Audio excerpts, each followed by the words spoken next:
"Dad, is everything okay?" I asked. The reply was a deep sigh from the front seat of our family's Ford Fairlane station wagon. "It's okay, Lori," Mom said. "Your dad just has to check the tires." The driver's door opened and the dim overhead light came on. My dad got out of the car and began his investigation, the roadside gravel crunching beneath his feet as he made a circuit. Dad always checked the tires to make sure we'd be safe on our drive back home. I peered around the headrest to the front of the car, the glow of Mom's Salem now the only light visible.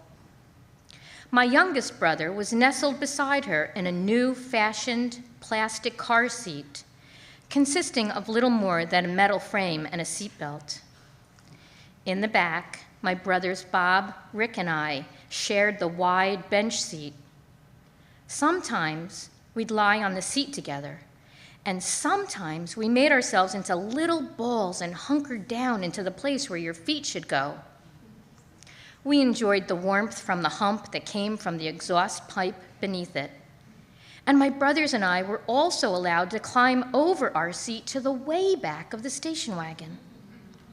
Unbelted, unfettered, and wearing our pajamas, we loved being transported up and down the thruway, feeling safe with our dad at the wheel.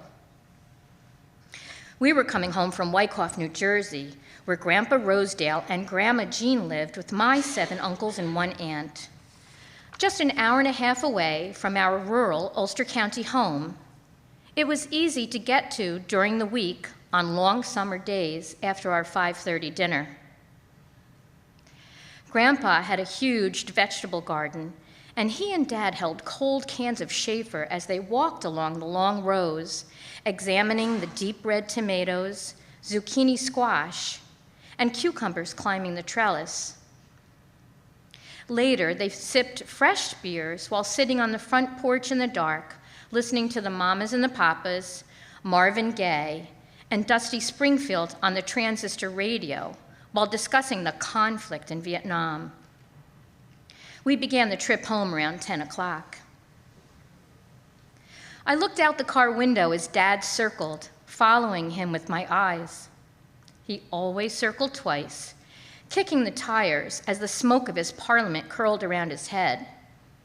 Was everything all right? Were the tires okay? How did Dad know it would be okay to get back on the thruway? Every time, he'd drop the cigarette on the ground and crush it with his shoe, then slip back into the driver's seat.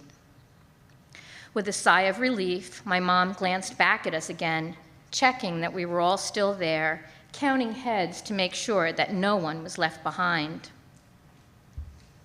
Dad dropped the gear shift from park to drive and accelerated from the shoulder into the lane. He kept his window open, allowing the cool night air to rush into the back seat. He rested his arm on the door frame, the Korean tattoo we never learned the truth about visible on his bulging bicep.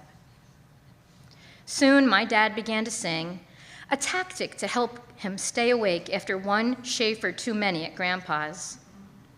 Folsom Prison by Johnny Cash was a favorite, and as Dad sang that he heard the train a-comin' and rollin' round the bend, my brothers and I settled in for the ride home. My eyelids grew heavy and I began to drift, listening to my parents discuss family, the tomato crop, and the changing times. And the times were indeed changing.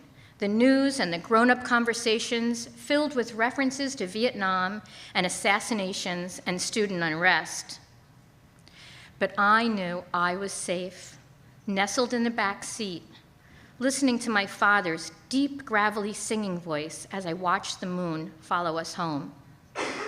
After all, the tires were okay.